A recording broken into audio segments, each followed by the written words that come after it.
Hi, I'm Max Kahn, and I'm delighted to be your Valentine's speaker this morning. I consider it an absolute honour and a privilege. It's a wonderful joy, and I thank you.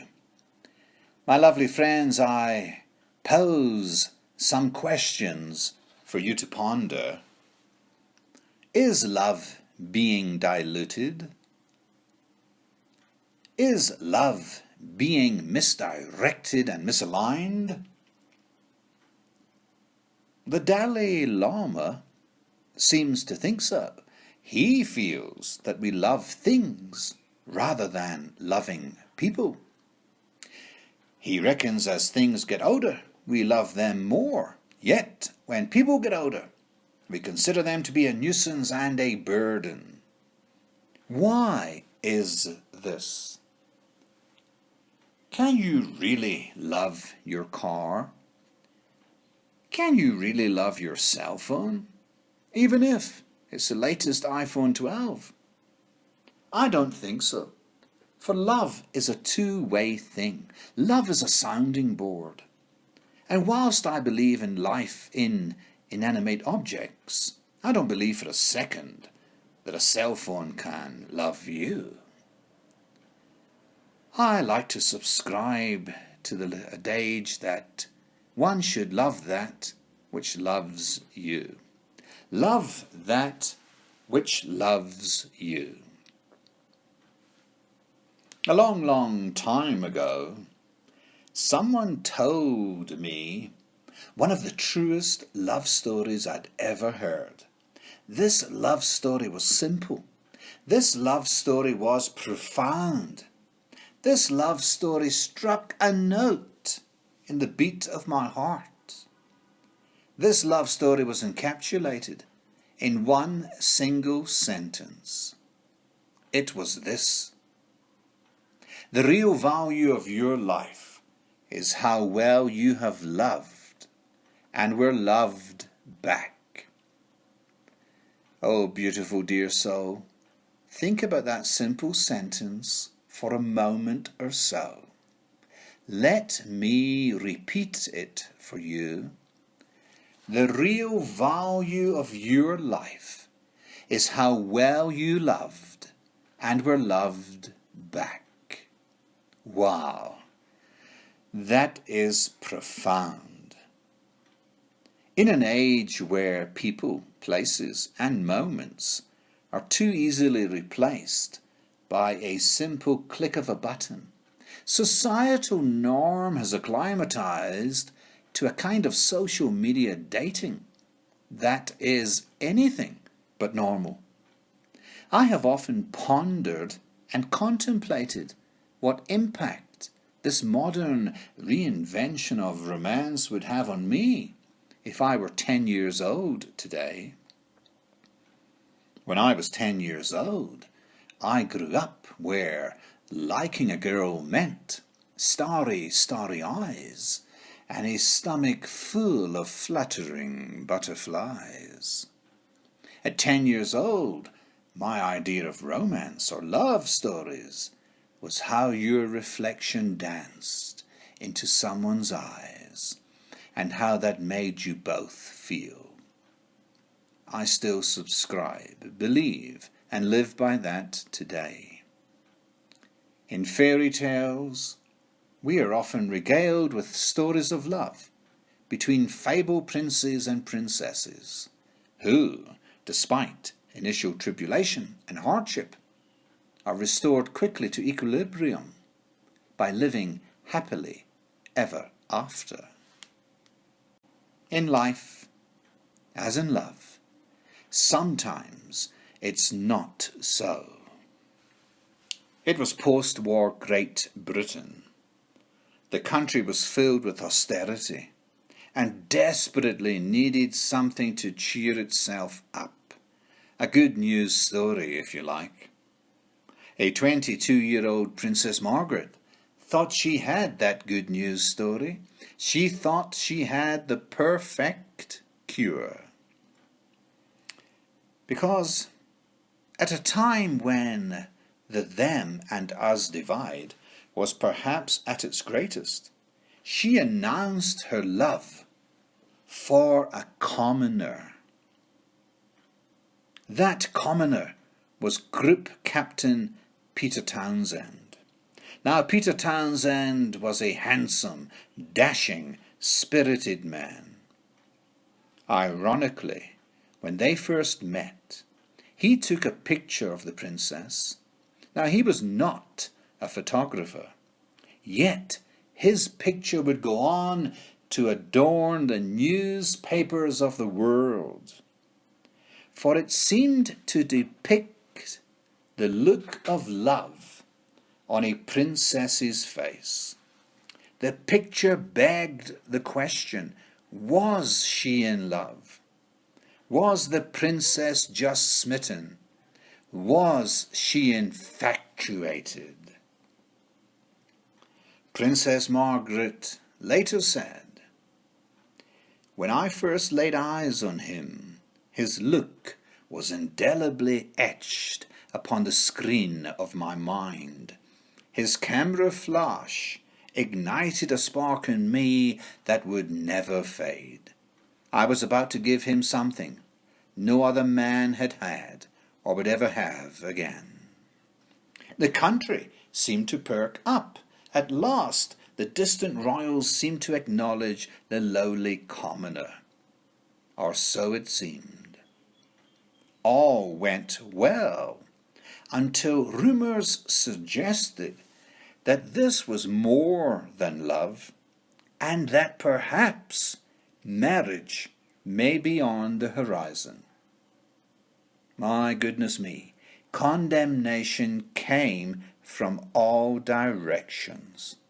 The royals themselves, the establishment, the media, and political parties all piled on the pressure to the princess. The government of the day pressurized the princess. The royal family itself lent its considerable weight. All the doubt and speculation mounted. This was a shock, and it was happening far too soon, after her uncle, King Edward, had abdicated the throne in favour of marrying a divorcee. Could the government of the day, could the royal family cope with this?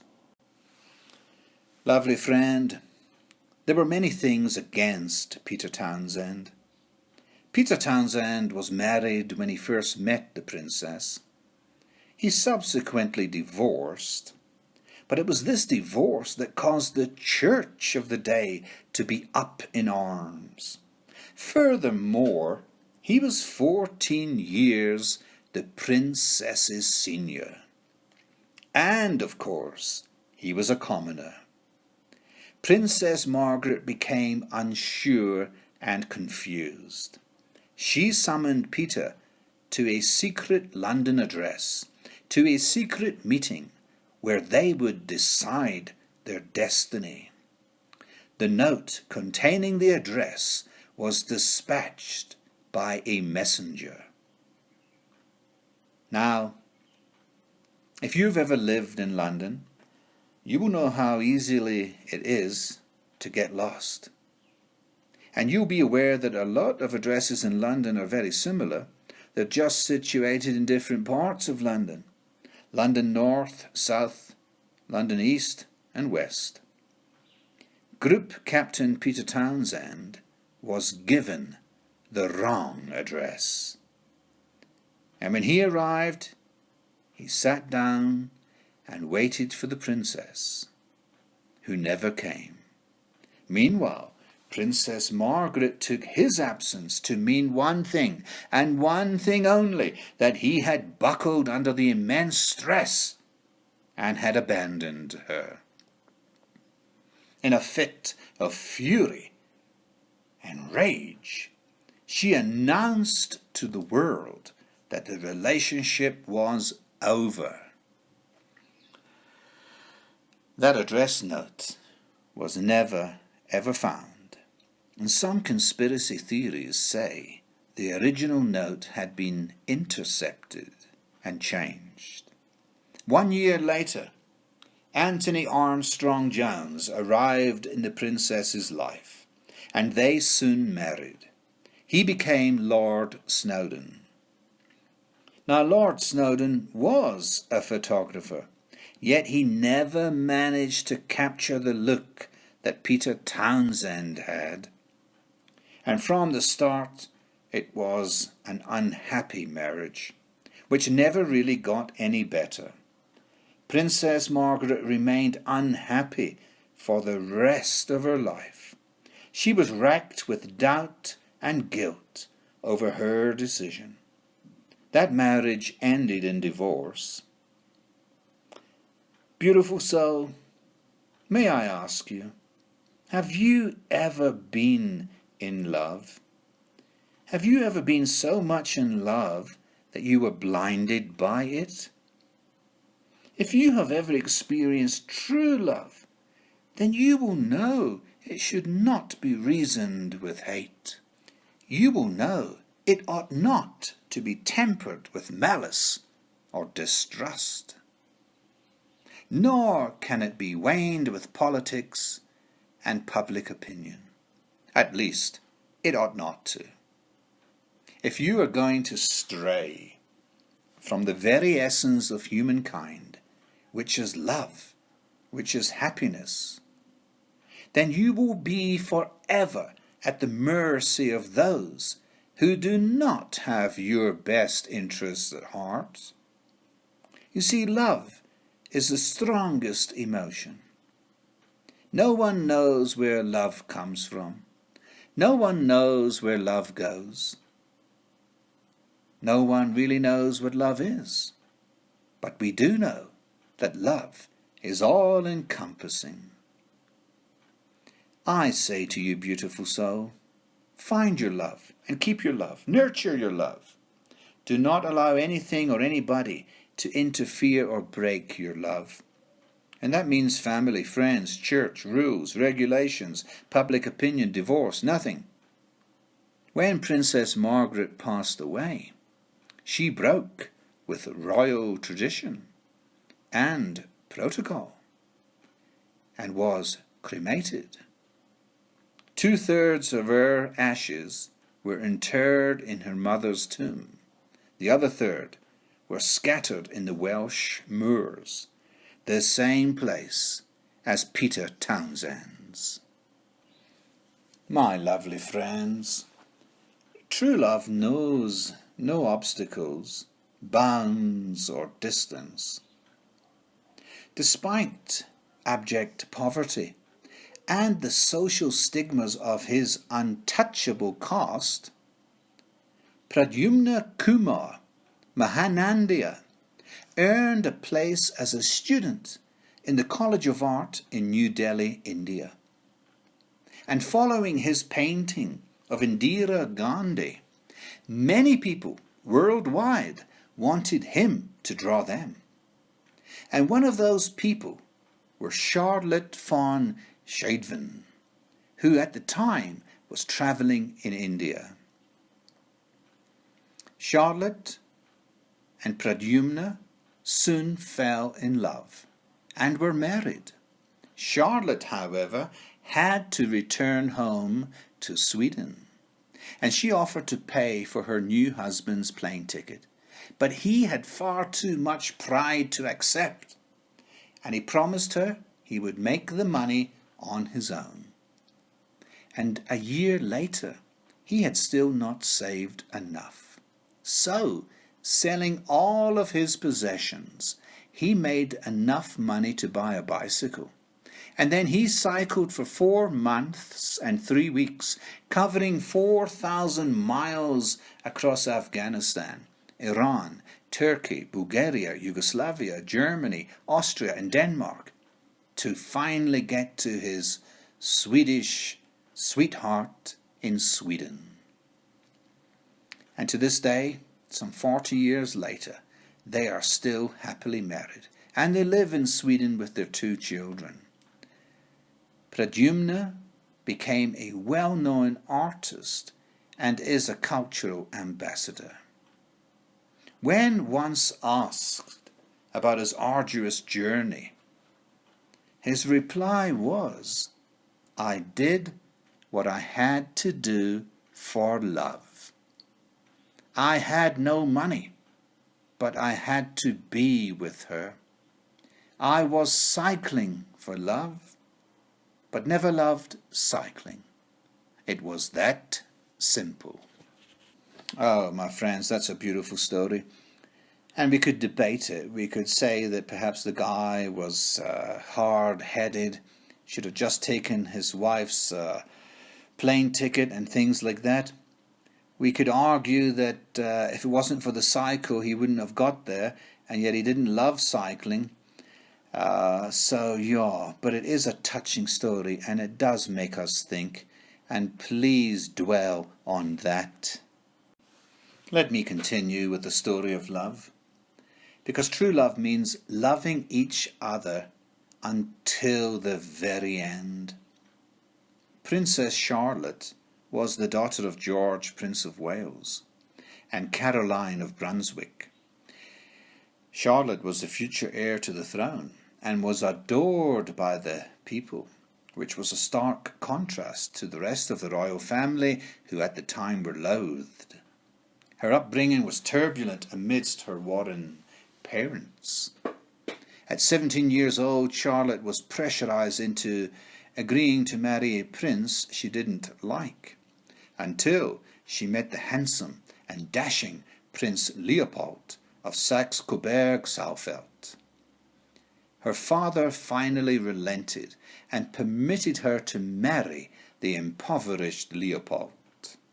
Following their wedding and 2 miscarriages, Charlotte again became pregnant, which the entire world celebrated.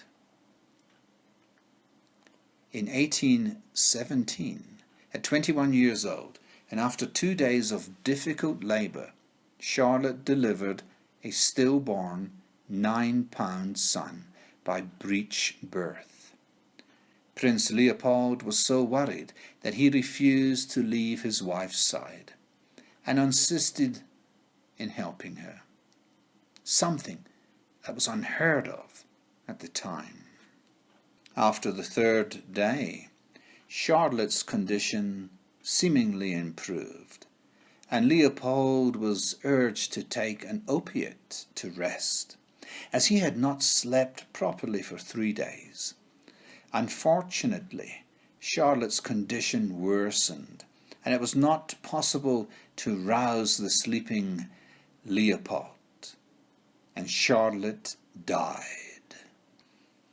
Her death elicited international grieving on an even bigger scale than Princess Diana's. Britain ran out of black cloth because everyone wore black. Even the homeless found black scraps to tie around their arms. Prince Leopold plunged into depression and eventually took a mistress who resembled Charlotte. And years later he remarried, and he named his first daughter Charlotte. The princess's final wish before dying was for Leopold to be buried beside her when his time came. Shortly before he died, he asked Queen Victoria for this wish to be fulfilled, but it was denied. His last words were, "Charlotte, Charlotte." My beautiful friends, I leave you with these stories of love, and I leave you to come to your own conclusion and to decide what love means for you. Be sure of one thing: I love you. I will always love you, because I know you love me.